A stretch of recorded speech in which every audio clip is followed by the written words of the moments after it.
So you know what happens when you record a whole section and all of a sudden when you go to play back what you recorded, you have no audio?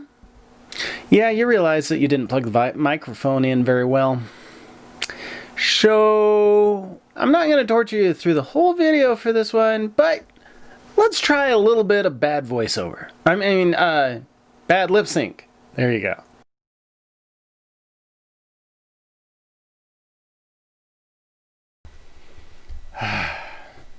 This sunset brought to you by Flight Simulator. So, let's talk a little bit about some of the funny things that I've run into in Flight Simulator. With Flight Simulator being a new game, just like new games, it has some bugs. And I think it's kind of funny to tie some of these bugs to crazy science projects. Like, let's go over to Melbourne in Australia. And while we're flying around here, you'll suddenly be like, what's that giant monolith over there? It turns out that there's a typo in a certain map program that Flight Simulator uses, causing a building that should be somewhere between 2 to 12 stories tall to be 212 stories tall. We're not going to do that. We're not for the whole video, at least. I mean, it was fun to do for just a few seconds, but no, I can't. This is making me go crazy. But what we're going to do is we will still go look at Melbourne, because it is hilarious to see a building that is just so absurdly out of order with its surroundings. So let's go check it out. Keep in mind, no fancy editing was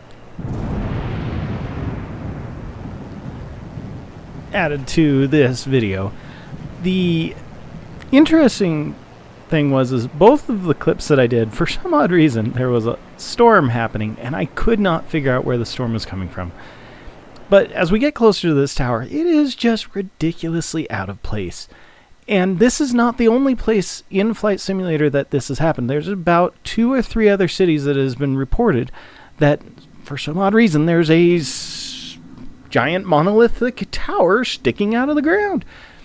And until Flight Simulator decides to fix this type of error, it is just an awesome thing to get the opportunity to fly around. There have been some people who turn on like the anti-collision and make it so that they can hit objects, and they've actually landed on top of these crazy tall towers. Although I did not decide to do it myself, I almost did crash in the ground just here, but, you know, we all have our flight problems here and there. Let's go around the planet to Brazil, and we will find an interesting experiment that happened that caused a rather large dome to raise up over the Amazon.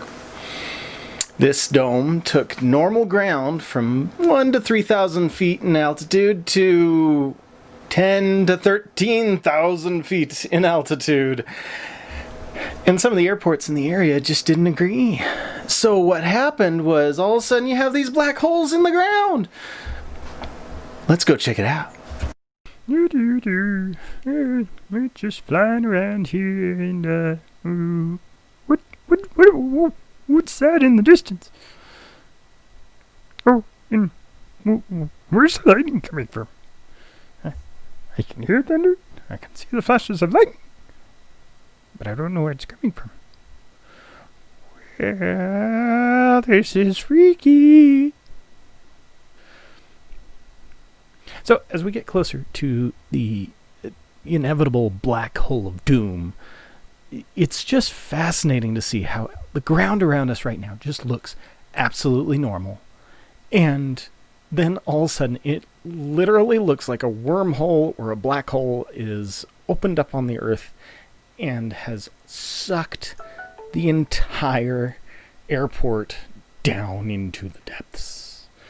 And there are footage of people who have selected this airport as a place to take off, and that when they spawn into the game, they are sitting at the bottom of a 3,000 foot deep hole that is not even long enough for them to get any sort of aircraft out of.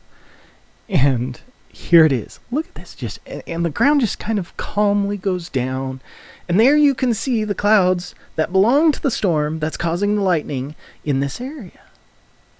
So fascinating. My guess is that there is an airport around the center of this dome, which is oddly enough the airport that I took off for this flight, that was registered at 10,000 feet rather than 1,000 feet. And the surrounding airports were registered at 1,000 feet rather than 10,000 feet. So these black holes were created as a result, and the dome was a natural phenomenon created by the fact that one airport was registered 10,000 feet off. So, obviously, I gotta try to land in this. Let's go look at that footage.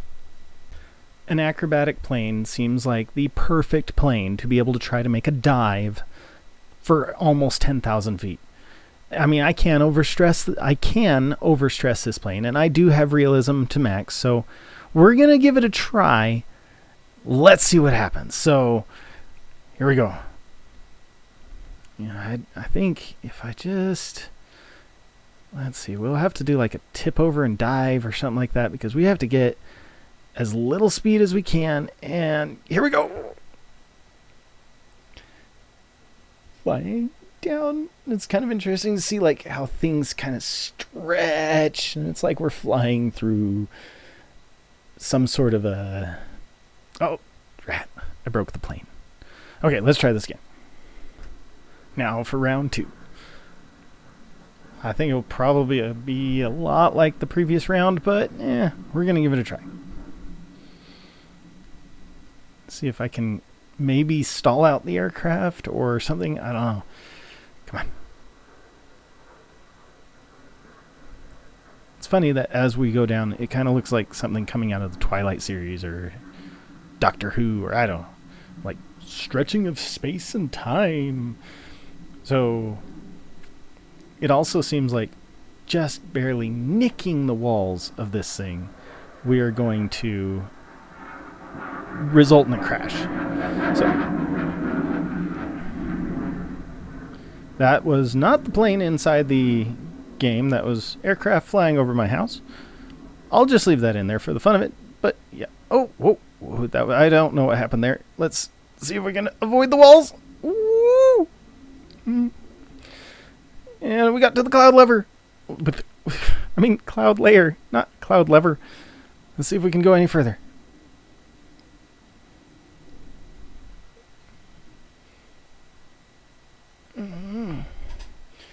Oh, yeah. Hey, we can see the landing field. Oh, drat. Okay, well, that aside, I could not successfully find a way to land at the bottom of this chasm. But I did, as I was getting near the edge of the dome, find a place where I could land, still with a little bit of challenge. Because the dome started to taper off, some of the airports started to become more manageable. And this was my attempt with one that still had its challenges. And yet, I was able to land at it. So, here we come in, and you can see that the scenery around here was having a hard time adjusting.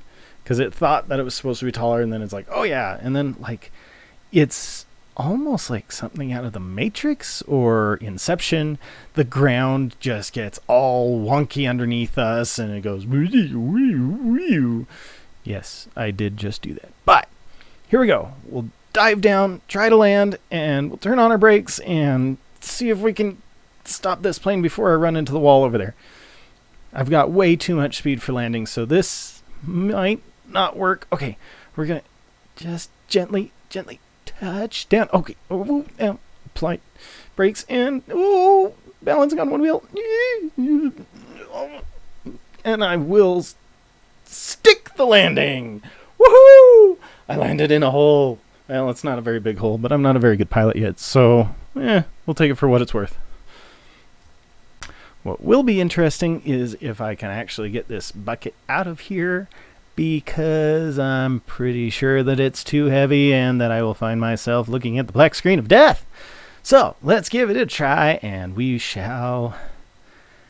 I have now revved my engines to maximum speed, and we are going to try to use maximum flaps to get as best of lift as we can, and I've got my fingers crossed. Well, actually, I've got my fingers on the yoke. Let's get going. Running out of space. And 1 One wheel, two wheel. Oh, we're free.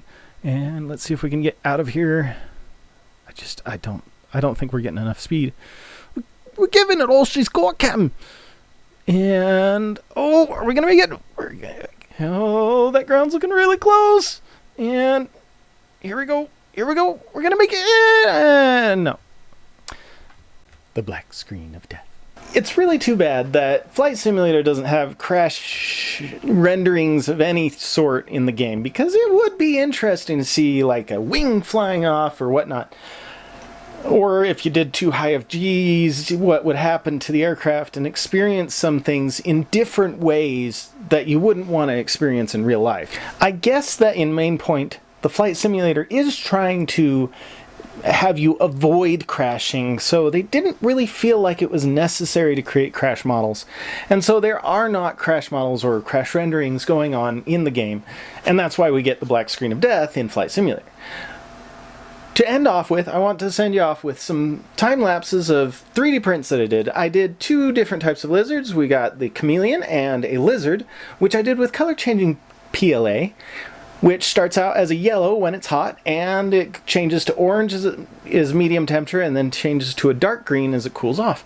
And it's really fun, especially when the table comes out at the end, and you watch the table cool off and the part change color to its darkest green.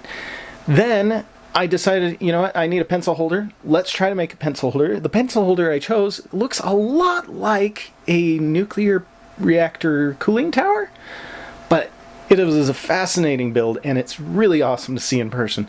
So, without further ado, here are those time lapses.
Okay, everybody, this brings us to the end of this video, which is the 25th video that I've produced for Neebo's Niche, and it is only the beginning. I plan on making more videos. I really hope that I can get to the point where I can make even more videos. That being said, I know that it is not possible right now with my current conditions to be able to do that. But that doesn't mean it's not going to be in the future. For right now, I'm going to stick with the one time a week, but I am going to do everything in my power to make these videos better. I'm going to see if I can't eventually change up what's going on in the background to make it more interesting. Although it might just be a good thing that it's the way it is, because it kind of does make me stand out, right? You know, it makes the subject stand out.